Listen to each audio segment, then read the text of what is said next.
Hello everyone, welcome back once again. So students, आज हम chapter 3 मतलब क्लास 8 का जो चैप्टर 3 है एक्सपोनेंट एंड रेडिकल्स, उसका कंसेप्ट के बारे में जानेंगे, मतलब उसके बारे में जानेंगे। फिर भी एक बात बताना चाहता हूं, क्लास 7 में इसके बारे में मैंने डिटेल्स में एक्सप्लेन किया हूं।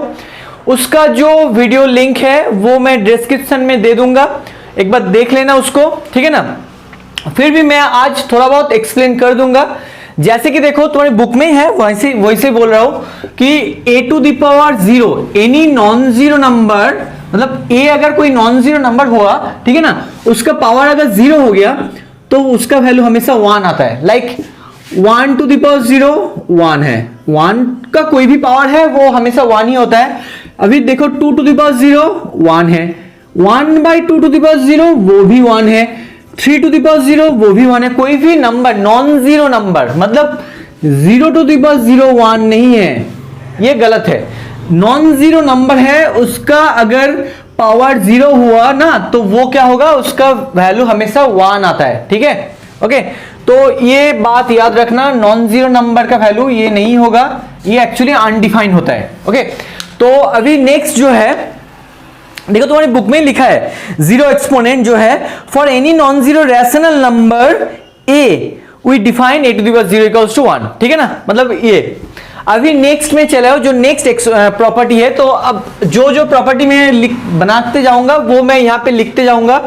और तुम लोग एक काम करना बच्चों, इसके बाद में जो सारे प्रॉपर्टी में यहाँ पे लिख दूंगा ना, उसका एक स्क्रीनशॉट बना लेना। उसके बाद उसका क्या करना है, एक कॉपी बनाना फॉर्मूला का, वहां पे उसको लिख लेना, ठीक है। चलो फिर अभी नेक्स्ट चलो एक काम करते हैं, यहाँ पे फर्स्ट जो प्रॉपर्टी है एनी नॉन जीरो नंबर, उसका पावर अगर 0 हुआ तो क्या होगा, उसका वैल्यू हमेशा 1 आता है, ठीक है ना। ये बेस जो है वो हमेशा नॉन जीरो होना चाहिए। अभी देखो मैं फिर से कह रहा हूं, जिन लोगों को एक्सपोनेंट के बारे में कुछ भी पता नहीं है उन लोगों को मेरा ये रिक्वेस्ट है, इसके डिस्क्रिप्शन में चले जाओ, वहां पे तुम्हें इस क्लास 7 का जो वीडियो है एक्सपोनेंट एंड इट्स पावर, तो उसके बारे में मैंने डिटेल्स में एक्सप्लेन किया है, वहां पे एकदम बेसिक से स्टार्ट किया है, तो देख लेना वहां पे जाके, ठीक है। अभी चलो नेक्स्ट जो कहा गया कि negative integral exponent. Negative integral exponent मतलब तुम सब ने पढ़े हो कि अगर सोचो कि a to the power -m और n कुछ भी हो तो वो क्या होता है, 1/a to the power m हो जाता है ना, ठीक है ना। इसके बारे में मैंने कहा था कि बस एक ही चीज याद रखना, अगर पावर नेगेटिव हुआ तो हमेशा उसको अगर पॉजिटिव बनाना चाहोगे तो उस नंबर जो बेस है उसका रेसिप्रोकल लिख डालो, ठीक है ना। मतलब सैड नीचे पैर ऊपर ऐसा जाए, इस जैसा, like p/q to the power -m है ना। अगर इस पावर को तुम्हें पॉजिटिव बनाना है तो तुम क्या सोचो, यहाँ पे पावर को तुमने पॉजिटिव बना दिया, माइनस से प्लस बना दिया, तो यहाँ पे जो नंबर है उसका ठीक ऑपोजिट, मतलब उसका रेसिप्रोकल सैर, जैसे कि मैं खड़ा हूं, मेरा सैर ऊपर है ना और पैर नीचे है, अगर मैं शीर्षासन करूं तो क्या होगा, सैर नीचे पैर ऊपर हो जाएगा। वही यहाँ पे भी नंबर ठीक ऐसे ही घूम जाएगा, मतलब ये वाला सोचो क्यू वाला पैर है वो ऊपर आ गया, अभी ये सैर है ये नीचे आ गया, सर नीचे पैर ऊपर, ठीक है, ये हो जाएगा। तो हमेशा याद रखना, पावर को नेगेटिव से पॉजिटिव बनाओगे तो ये बनेगा, ठीक है। तो वही लिखा है, ये 2 नंबर फॉर्मूला है क्या कि a to the power -m can be written as 1/a to the power m, और ऐसे भी लिख सकते हो, ठीक है, क्योंकि एक a मतलब क्या है, a/1 to the power -m है ना, तो a/1 मतलब 1/a to the power m हो जाएगा। अभी देखो 1 टू द पावर कोई भी पावर हो वो हमेशा 1 ही होता है, तो इसलिए 1 लिखो और नीचे a to the power m, ठीक है। तो बुक में जो दिया गया देखो, a is any non zero rational number and m be any positive integer, तभी ये बनेगा, ठीक है। ओके, एक बात कहना है, ये अगर इंटीजर के अलावा अगर ये रैशनल नंबर भी हुआ, like 5 to the power 2/3 minus, ये क्या होगा 1/5 टू द पावर 2/3, ऐसे भी होगा, ये रैशनल नंबर के लिए भी ट्रू है, ठीक है। चलो इसके बारे में अभी बाद में एक्सप्लेन करूंगा। अभी जो नेक्स्ट प्रॉपर्टीज है वो है कि लॉज ऑफ एक्सपोनेंट, वो क्या है, 1 देखो इसका 3 का 1 देखते हैं, a to the power m into a to the power n। अगर बीच में इंटू रहा, ये सब मैंने एक्सप्लेन किया है, तो क्या हो जाता है, हमेशा पावर में प्लस हो जाता है। तो 2 नंबर क्या होगा formula, a to the power m divide a to the power n, बीच में अगर डिवाइड हुआ तो क्या होगा, पावर में माइनस हो जाता है, a to the power m minus n, है ना। क्यों कैसे याद रखोगे, मैं फिर से दोहरा देता हूं, रिपीटेड एडिशन जो होता है वो ही होता है मल्टीप्लीकेशन। तो इन दोनों में रिलेट कर लेना कि बीच में अगर बेस सेम हुआ और उसका बीच में इंटू हुआ तो पावर में ऐड हो जाएगा, और यहाँ पे डिवाइड बेस सेम है तो पावर में सबट्रैक्शन माइनस हो जाएगा, ठीक है। अभी नेक्स्ट क्या है, बहुत सारे फॉर्मूला है यहाँ पे, इसको और एक तरीके से लिखा है कि ये वाला और एक तरीके से तुम लोग लिख सकते हो, और एक एक्सप्लेनेशन क्या होगा, वो है a to the power m by a to the power n, it can be written as a to the power m minus n।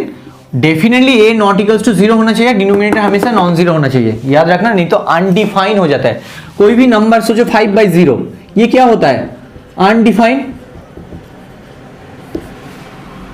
है ना, अनडिफाइंड होता है। तो अगर ये a 0 हो गया, 0 to the power any number मतलब 0 ही होता है, तो कोई नंबर उसके नीचे 0 है तो अनडिफाइन हो जाएगा ना।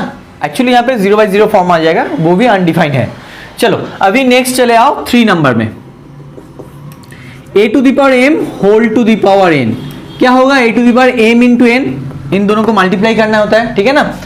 अभी 4 number, a b to the power अगर n हुआ तो a to the power n होगा, n to b to the power n होगा। और एक है 5 number, a by B whole to the power n, देखो पावर सेम है बस बेस अलग है, तो क्या होगा, इसको सेपरेट कर दो, डिवाइड में है ना, तो a to the power n by b to the power n। और नहीं तो और एक तरीके से इसको लिख सकते हो, a to the power n divide, ये डिवाइड है ये वाला, b to the power n, इसको इस तरीके से भी एक्सप्रेस कर सकते हो, नहीं तो इस तरीके से भी एक्सप्रेस करते हो। मतलब क्या है कि पावर में जो है वो सेपरेट में आ जा रहा है। देखो यहाँ पे a b whole to the power, मतलब दोनों को मिला के ये n है, तो यहाँ पे क्या हो रहा है, a to the power n अलग से और b to the power n अलग से। यहाँ पे भी देखो इनटू में था, इसलिए a to the power n b to the power n, यहाँ पे कुछ नहीं, मतलब क्या है, इनटू है ना, यहाँ पे साइन बीच में, तो अलग हो रहा है पावर, अगर पावर सेम हुआ तो ऐसा होता है। तो ये सारे मैं क्लास 7 में एक्सप्लेन कर चुका हूँ, अगर चाहिए तो वहां पे और डिटेल्स में देख सकते हो। चलो अभी 4 नंबर में चले आओ, यहाँ पे कुछ बारे में हम कुछ नोटेशन के बारे में हम लोग डिस्कस करेंगे। ऑलरेडी स्क्वायर रूट में डिस्कस कर चुका हूँ, उसका जो कॉन्सेप्ट वीडियो है, फिर भी यहाँ पे और एक बार कर देंगे। रेडिकेंड, रेडिकेंड क्या होता है पता है, यहाँ पे तीनों टर्म है, देखो एक है रेडिकेंड, एक है रेडिकल इंडेक्स और रेडिकल साइन। वो देखो अगर मैं यहाँ पे लिखूं, अगर मैं यहाँ पे लिखूं a to the power m, इसको कहते हैं रेडिकेंड,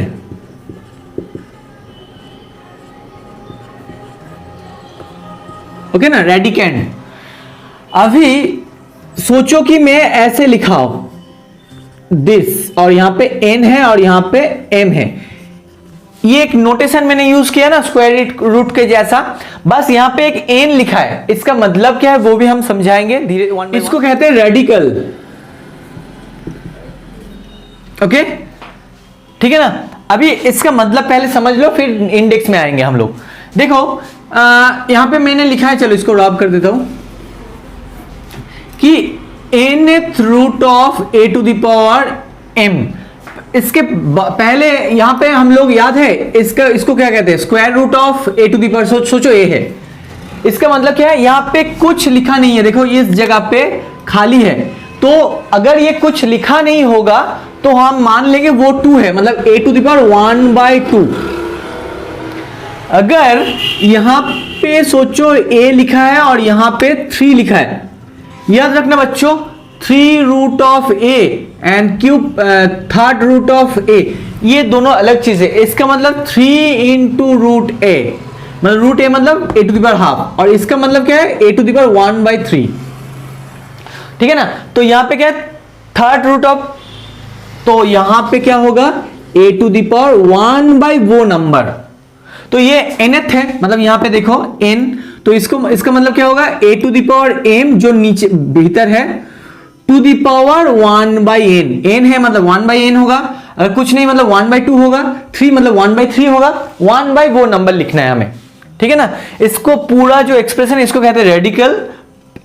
जैसे मैंने यहाँ पे, ये एक जनरल फॉर्म है, n लिखा है मैंने, और कुछ नहीं रहेगा तो वो 2 हो जाएगा।